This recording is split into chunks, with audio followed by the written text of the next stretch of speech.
수면 보조제, 약까지 한 3종류 먹고 있습니다. 안녕하세요. 네, 안녕하세요. 네, 반갑습니다. 지금 남동발전에 재직 중이신데 간단하게 자기소개 가능하실까요? 저는, 좀, 다른 회사 좀 다니다가 남동발전에 입사를 하게 돼서 지금 교대 근무를 하고 있고, MBTI는 ISFP입니다. 아, 네, 감사합니다. 남동에서 하시는 일 간단하게 말씀 가능하실까요? 네, 저는 교대 근무를 하면서 지금은 현장 운전원을 하고 있는데, 현장 운전원이란 게, 현장에서 밸브를 조작하기도 하고, 시간대별로 주기적으로 설비 점검 돌기도 하고, 이런 류의 일을 하고 있습니다. 그럼 혹시 남동발전에 입사하시게 된 이유 여쭤볼 수 있을까요? 남동 발전만을 목표로 공부를 한 건 아니었고, 다른 것도 여기저기 넣었었는데, 합격하고 보니 남동 발전을 그냥 합격하게 됐습니다. 그러면은 혹시 남동발전 말고도 다른 곳에도 뭐 좀 가고 싶었던 곳이 있었을 것 같은데. 서울교통사도 지원을 했었습니다. 저는 그때 서울 쪽에 근무를 좀 하고 싶었어서, 근데 필기에서 불합격했습니다. 아니요, 뭐 그렇군요. 그래도 뭐 언제든지 기회는 많으니까요. 그러면 혹시 남동발전에 입사하기 위해 했던 노력들 알 수 있을까요? 안정적으로 합격을 하기 위해서 기사 자격증 2개, 컴퓨터 활용 능력 1급, 한국사 1급, 영어는 OPIC IH를 취득을 해서 최대한 서류 합격을 강수를 높이려고 노력을 했었습니다. 혹시 그럼 필기나 면접은 따로 어떻게 하셨을까요? 저 같은 경우에는 필기는 전공은 그냥 원래 기본서를 쉬운 거를 쓰지 말자는 마인드로 기본기를 최대한 많이 다졌고, NCS 같은 경우에는 공부를 한다고 는다고 생각하는 스타일이 아니라고 생각해서 공부를 좀 일부러 안 했었습니다. 그러니까 쉬운 것만 골라서 푸는 좀 그런 연습을 오히려 저는 많이 했었습니다. 상당히 효율적으로 준비하셨네요. 지금 면접은 따로 뭐 어떻게 준비하셨을까요? 전 면접을 중부발전, 남동발전 발전사 2개를 준비했었는데, 여러 가지 취업 사이트를 통해서 전년도 질문거리를 최대한 많이 정리를 해서 거기에 제가 한번 답변을 달아보고 꼬리 질문도 달아보고 이렇게 해서 준비를 했고, 전공 직무 면접 같은 경우에는 최근에 에너지 관련 이슈 관련 기사를 많이 보면서 좀 준비를 했었습니다. 그러면은 남동에 합격하셨을 때 당시 기분 어떠셨을까요? 저는 그때 중부발전 최종 면접을 보고 집에 가는 길에 남동발전 최종 합격 확인을 해서 굉장히 기분이 좋았습니다. 제가 중부발전 최종 면접을 좀 많이 못 봤다고 생각을 해서 많이 안도감을 느꼈었던 것 같습니다. 늦게나마 그래도 다시 한번 축하드립니다. 그러면은 이제 어쨌든 남동에 근무하고 계신데 그 동기들이 나이대나 성비도 여쭤볼 수 있을까요? 성비 같은 경우에는 한 남자가 7, 여자가 3 정도 되는 것 같습니다.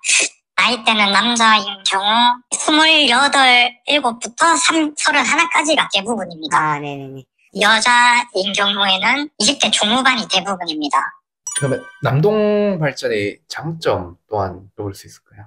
아무래도 다른 발전사 대비 근무지가 아직까지는 좀 밸런스가 좋다고 생각합니다.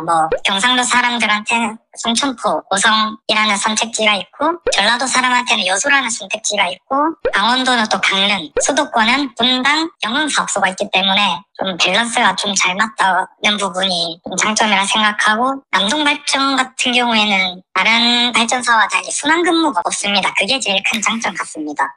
제가 생각하기에도 발전소 중에서는 근무지가 가장 좋지 않나. 남동, 그나마 그 다음 중부 뭐 이런 순위 같은데. 그러면 반대로 남동 발전의 단점 또한 여쭤볼 수 있을까요? 단점이라고 하면 그 근무지가 좀 밸런스가 제일 좋다고 말씀드렸는데, 이게 좀 반대로 보면 다 애매할 수가 있습니다. 영흥사업소 같은 경우 이제 수도권이라고 불리지만 사실 굉장히 생각보다 오지에 있습니다. 그리고 신입이 가기도 좀 어렵고, 분당 같은 경우에는 사실 못 가는 사업소라고 많이들 얘기를 하십니다. 그리고 또 미래를 봤을 때 지금 다른 발전사는 좀 일산, 하남 이런데 좀 대도시 쪽으로 많이 사업을 따내고 있는데, 남동발전은 그런 좀 경기도권이나 이런 사업소를 아직 못 따내고 있는 게 문제인 것 같습니다. 이게 진짜 현직자 분이시기에 가능한 단점인 것 같아요. 제가 생각해도 한 달에 세금 떼고 얼마 정도 받는지 여쭤볼 수 있을까요? 한 달 기준으로 저 같은 경우는 한 300 후반 정도 세금 떼고 그렇게 받고 있습니다. 1근 기준인가요? 교대 기준인가요? 저희 교대 기준입니다, 이거는. 1근은 그러면 대략 어느 정도? 여기서 한 40만 원 정도 마이너스 된다고 보시면 될 것 같습니다. 그럼 200 후반 혹은 300 언저리 되겠네요. 보통은 200 후반 정도 될 것 같습니다. 네. 그럼 교대는 몇 조 몇 교대인지도? 5조 2교대로 운영이 되고 있고요. 이게 주간, 야간, 비번, 휴무 이런 식으로 운영이 되고 있습니다. 이틀이라고 약간 3일 쉬는 느낌으로 두고 있습니다. 근데 또 교대가 막 그렇게 인기 있는 편은 아닙니다. 사람 패턴이 바뀌다 보니까 좀 건강도 안 좋아지는 것 같고, 그리고 이게 제가 5조 2교대 주야 비휴휴라 말씀드렸는데 이렇게 하면 주 40시간이 안 되기 때문에 한 달에 한두 번을 더 억지 출근을 해줘야 되기 때문에 그런 것까지 고려하면 생각보다 출근하는 날이 좀 많다고 느껴질 수도 있습니다. 사실 업무 강도는 확실히 감독보다는 적은 것 같긴 합니다만 나이트 근무 끝나면 몸이 굉장히 안 좋아지는 게 느껴집니다. 아침에 딱 퇴근하면 확실히 느껴지시나요?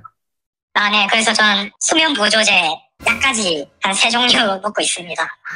아, 그렇군요. 혹시 그러면 데이, 애프터, 나이트 각각 근무 시간 몇 시부터 몇 시인지도 말씀 가능할까요? 데이 같은 경우 오전 7시 반부터 오후 7시 반까지, 애프터 나이트는 오후 7시 반에서 오전 7시 반까지 애프터 나이트가 붙어 있습니다. 신기하네요. 이게 회사마다 조금씩 다르군요. 네네. 물론 남동의 경우 사택은 제공되시죠? 네, 기혼자, 미혼자 둘 다 사택 제공이 되고 있습니다. 사택은 어떠신가요? 미혼자 같은 경우에는 사택이 솔직히 좀 별로 안 좋습니다. 좀 건물도 오래되고 관리도 안 되고. 근데 기혼자 같은 경우에는 이제 일반 아파트, 브랜드 아파트를 제공해주기 때문에 굉장히 좋습니다. 그럼 인기도 많겠어요. 웨이팅도 좀 있겠네요. 좋은 브랜드 아파트 같은 경우에는 좀 대기를 해야 들어갈 수가 있습니다. 그렇군요. 미혼의 경우에는 몇 인 몇 실인가? 보통 2인 1실이나 3인 1실 같은데. 1인 1실인 경우도 있고 2인 1실인 경우도 있고 평소에 따라 조금씩 다릅니다. 혹시 그러면 근무하시면서 있었던 특별했던 경험 또한 있을까요? 아무래도 석탄 발전소이다 보니 좀 발화 위험이 좀 있습니다. 그래서 제가 설비 점검을 돌 때 막 불이 난 적도 있고 좀 그런 경험이 있습니다. 남동 발전이 회사 만족도는 100점 만점에 몇 점인지 알 수 있을까요? 아직까지는 이 현장 운전이 솔직히 좀 많이 다들 가고 싶어하는 곳이거든요. 그래서 저는 지금은 100점 만점에 한 85점 정도는 된다고 생각합니다. 앞으로의 목표 또한 있으실까요? 앞으로의 목표는 일단 아무래도 발전소가 위험 요소가 많은 근무지다 보니까 일단 최우선적으로 저는 안 다치는 게 저의 제일 큰 목표고, 두 번째는 이제 LNG 발전소가 건립이 되면 거기 가서 제 시운전을 한번 해보고 싶은 게 저의 목표입니다. 그럼 마지막으로 혹시 취준생 분들에게 해주고 싶은 말씀이 있을까요? 예, 사실 경쟁률이 공기업이 낮진 않지 않습니까? 보통 수십 대, 수백 대까지 가는데, 근데 제가 한번 경험해 본 바로는 계속 치다 보면 운이 좋은 날 필기 합격을 하는 것 같습니다. 그래서 준비가 막 100% 되지 않았더라도 필기를 좀 많이 치러 가시는 걸 좀 굉장히 추천드리는 편입니다. 저도 많이 공감이 돼요. 축구 선수가 슈팅 횟수를 봅니까? 결국에는 골 넣은 횟수를 보죠. 그런 것처럼 어쨌든 뚫기만 하면 되니까 네, 많이 시도하는 게 중요하다고 봐요. 그래도 이렇게 바쁜 시간 내주셔서 정말 감사합니다. 안녕히 계세요.